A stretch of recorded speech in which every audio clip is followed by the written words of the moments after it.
Hi friends, तर मी आज तुम्हाला दाखवते की मी आज केक कसं बनवते, बेकिंगपासून ते सगळं काही. चला मग आपण पाहू. मी प्रीमिक्स मिक्स करायला टाकलं, मग मोल्डला ना ऑइलिंग लावून घेतलं, मग त्याच्यामध्ये बटर पेपर चांगलं सेट करून घेतलं. मग हे पहा कसं बटर पेपर एकदम सेट झालेलं आहे, अशा प्रकारे झालं पाहिजे. मग आपलं प्रीमिक्स झालेलं होतं. मग त्याच्यामध्ये हाफ घातलं, हाफपेक्षा जास्त घातलं ना ते वरून पुन्हा बाहेर येतं, म्हणून मी ना ते थोडंसं अर्धच घातलं, कारण चांगल्या प्रकारे ते बेक होऊन वरती येईल. मग हे बघा आपले ना स्पॉन्ज बेक होऊन आलेले आहेत, किती छान प्रकारे बेक झालेले, जास्त बाहेर पण गेलेले नाहीत ना, जास्त आतमध्ये पण आहेत, एकदम छान झालेले आहेत. मी तुम्हाला काढून दाखवते.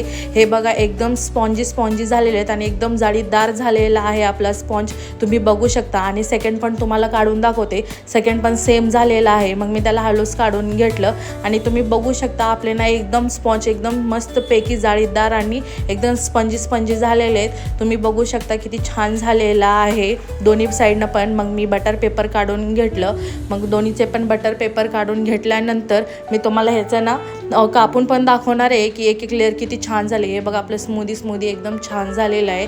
मग त्याचा खालचा ऑइलिंगचा भाग काढला, वरचा पण फुगलेला काढला. मग त्याचे ना 3 लेअर करून घेतली. एक लेअर तुम्ही पाहू शकता एकदम जाळीदार झालेला आहे, एकदम सुंदर झालेला आहे. मग केक बनवायला घेतले, त्याच्यामध्ये ना शुगर वॉटर टाकलं, मग थोडंसं क्रीम टाकलं. मग क्रीम चांगलंसं फैलून घेऊन सेकंड लेअर पण वरी ठेवून घेतली, त्याच्यावर पण शुगर वॉटर टाकून घेतलं. मग शुगर वॉटर टाकल्यानंतर सेकंड लेअरमध्ये ना आपली जाते चॉकलेट, कारण वरती क्रीम असते ना आपली सेकंड लेअरला चॉकलेट आणि खालच्या लेअरला ना क्रीम असली पाहिजे. मग वरून पण क्रीम लावून घेतलं, साईडला पण क्रीम लावून घेतलं. हा प्रोसेस ना खूप हलू करावं लागतं, व्हिडिओमध्ये फास्ट आहे. आणि वरून पण सेट करून ना कटर नाईफने कट करून घ्यायचा, कारण त्याचा चांगला सेफ येतो.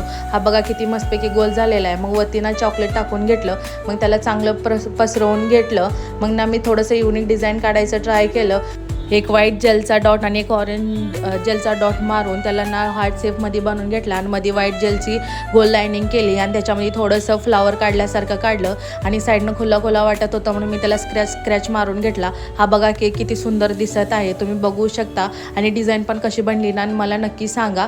आणि हे बघा केक किती मस्त सुंदर दिसत आहे. आणि मी सेकंड केक पण घेतला आणि त्याला सेम प्रोसेस केली आणि ना साईडनं कटर नाईफनं पण कट करून घेतला आणि वरी चॉकलेट घातली. ह्याची ना डिफरंट आहे, तुम्ही दोन्हीपैकी कोणती चांगली आली ना डिझाईन हे मला नक्की कमेंटमध्ये सांगा.